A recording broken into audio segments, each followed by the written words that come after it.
आपने एक बहुत ही चीज़ को पकड़ा है और उसकी एक कुछ हिस्ट्री है। मुझे उम्मीद है कि हमारे बहुत सारे पाकिस्तानी भाई बहन भी इस शो को देख रहे होंगे और उन्हें गुजरात के दंगों को लेकर के हमेशा वन साइडेड कहानी ही सुनाई गई है। तो मैं यहाँ पर कुछ मिथ्स को बर्स्ट करना चाहूँगा।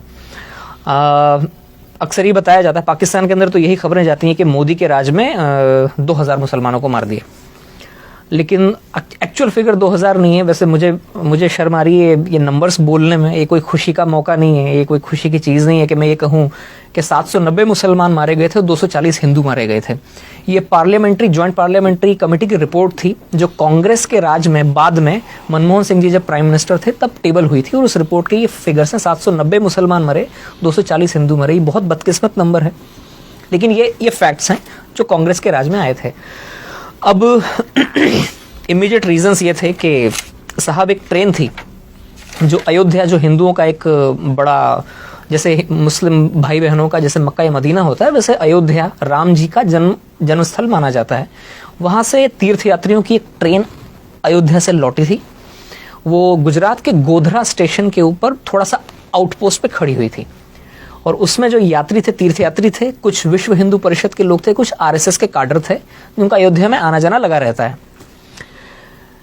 अचानक, एंड आई से this with lot of डिसमे and lot of embarrassment, कि अचानक करीब 1000 मुसलमानों की भीड़ उस ट्रेन के उस डब्बे में पहुंचती है जहां पर इन लोगों के रिजर्वेशन थे।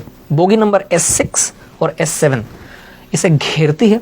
अचानक पथराव शुरू होता है और पेट्रोल में भिगो कर रुई के गद्दों को और तकियों को अंदर फेंका जाता है और आग लगाई जाती है, जिसमें 59 हिंदू जिंदा जलकर मर जाते हैं।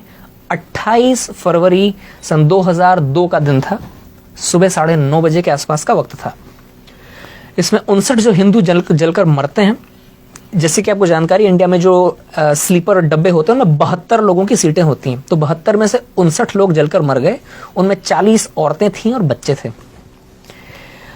अब इसके बाद में 3 मार्च से बदकिस्मती से इंडिया में दंगों का इतिहास बहुत पुराना है। ये कोई मोदी राज के साथ में चालू नहीं हुआ है। ये मैं कह रहा हूँ, मैं कोई मोदी भक्त नहीं हूँ, ना मैं कोई बीजेपी का मेंबर हूँ, लेकिन ये रियलिटी है कि हिंदुस्तान में हिंदू मुसलमानों का दंगों का इतिहास बहुत पुराना है। बदकिस्मती से दंगे हो जाते हैं 3 मार्च से। जब शुरुआत में इस खबर को थोड़ा दबाया गया, लेकिन जब 59 लोग जिंदा जलकर उन पापड़ जैसे बन गई वो लाशें, और उन लाशों को जब ट्रांसपोर्ट किया गया था तो वो लाशें जहाँ जहाँ से गुजरी वहाँ से ये खबर फैलती चली गई और 3 मार्च से दंगे फसाद चालू हुए, जिनमें बदकिस्मती से जो फिगर्स मैंने आपको बताई उतने लोग मारे गए थे। अलबत्ता दूसरे फैक्ट्स जो हैं उन पर पर्दा डाल दिया जाता है। ऐसा पहली बार हुआ था जब किसी भी राज्य में दंगे शुरू होते ही 48 घंटे के अंदर अंदर वहां के चीफ मिनिस्टर ने आर्मी को आने के लिए ग्रीन सिग्नल दे दिया हो। 5 मार्च का दिन था, आर्मी की टुकड़ियां पहुंच गई थी फ्लैग मार्च करने के लिए। दूसरी बात, ऐसा पहली बार हुआ इंडिया में कि पुलिस की गोलियों से 100 हिंदू दंगाई मारे गए थे। ये फैक्ट्स हैं, ये डॉक्यूमेंटेड फिगर्स हैं, मैं अपने मन से नहीं बता रहा हूं। और ऐसा पहली बार हुआ था कि इस तरह से कट्टर, जो मुस्लिम्स के अंदर जो कुछ कट्टर और ऑर्गेनाइजेशंस थे, उन्होंने वहीं के पास में गोधरा में करीब 50 मस्जिदें हैं, 50-60 मस्जिदें, छोटा सा कस्बा है लेकिन 50-60 मस्जिदें हैं। हो सकता है उनमें से कुछ मस्जिदों को सऊदी फंड्स आते हों, जहां पर वो वहाबिज्म की जो एक्सट्रीम हार्डलाइनर आइडियोलॉजी वहां से वो प्रोपोगेट करते हैं। एक मस्जिद से मोबिलाइज हुई थी वो मॉब जिसने ट्रेन को घेरा था और जिस तरह से जलाया गया, ये भी पहला मौका था इंडिया के अंदर। ये उसका इमीडिएट रीजंस थे। इसके पीछे हिस्ट्री का थोड़ा सा और पीछे आप जाएंगे तो गुजरात की पॉलिटिकल अनसर्टेनिटी भी बहुत ज्यादा थी उस वक्त। ये मार्च 2002 की बात है। उससे 2.5 महीना पहले जब दिवाली के आसपास का वक्त था, तब ही मोदी जी को पैराड्रॉप किया गया था। अटल जी और आडवाणी जी के कहने पर उनको सीधे उठाकर चीफ मिनिस्टर बनाया गया था। वे गुजरात में उसके पहले कभी असेंबली के मेंबर तो क्या, चुनाव लड़ना तो क्या, वे कभी किसी म्यूनिसिपल कॉरपोरेशन का भी चुनाव नहीं लड़े थे। वे कोई इलेक्टेड फिगर नहीं थे और उस वक्त गुजरात में कई बरसों से पॉलिटिकल अनसर्टेनिटी चली आई थी। हर 6-8वें महीने में चीफ मिनिस्टर बदलते थे, और जो वहाँ की जो लोकल बीजेपी, स्टेट बीजेपी थी, उसके अंदर बहुत सारे गुट बने हुए थे और गुट आपस में ही लड़ते रहते थे। वो हालांकि बीजेपी मेजॉरिटी में थी, लेकिन फिर भी कोई एक तगड़ा लीडर नहीं था। कांग्रेस बहुत होपलेस कंडीशन में थी, लेकिन फिर भी वो इस इनफाइटिंग को थोड़ा बढ़ाने की कोशिश करती थी। कई सालों से ही चल रहा था, तो आप ये समझ सकते हैं कि पॉलिटिकल अनसर्टेनिटी थी।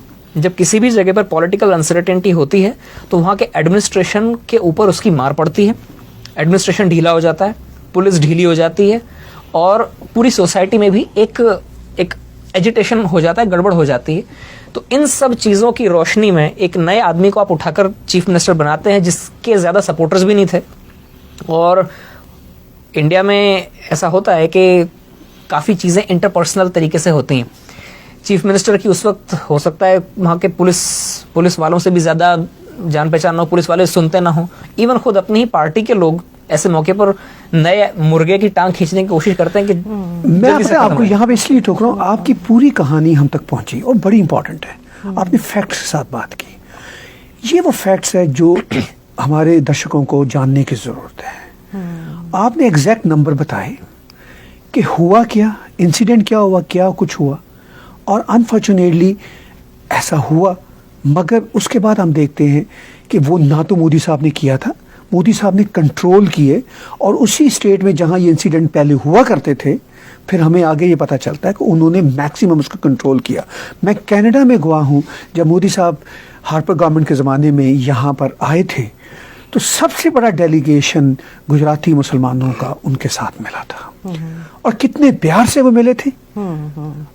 मैं इस वक्त काश में रेडी होता तो मेरे पास वो वीडियो में दिखाता अपने दर्शकों को। ये तो वो फैक्ट है। अब देखिए, एक चीज और जोड़ना चाहूंगा इसमें कि उन दंगों के बाद मोदी जी, ये फैक्ट है जी, एक के बाद में 3 इलेक्शन जीते हैं, 5-5 साल। बिल्कुल ऐसा है।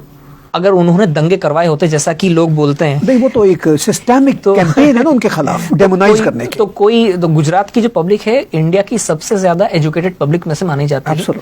वो इतनी बेवकूफ तो नहीं है कि किसी मास मर्डरर को एक के बाद में 3 इलेक्शन जिताएगी। और दूसरी बात यह है कि एक बार जब ये जम गए वहां पर, तो इतिहास साक्षी है, तारीख गवाह है कि उसके बाद में फिर गुजरात में कभी कोई दंगा नहीं हुआ जी। और ये बड़ी दिलचस्प बात है कि आज भी इस आदमी की तनकीद करने के लिए लोगों को कुछ और नहीं मिलता है तो 17 साल पीछे जाते हैं। राइट। मतलब 17 साल से ये आदमी लगातार या तो गुजरात का चीफ मिनिस्टर था या इंडिया का प्राइम मिनिस्टर था। इन 17 सालों के कालखंड में इस आदमी के खिलाफ बोलने के लिए किसी को कुछ नहीं मिल रहा है। मतलब तो वो ये जो 17 साल पीछे जाना पड़ता है लोगों को। अच्छा, ये बड़ी दिलचस्प बात है।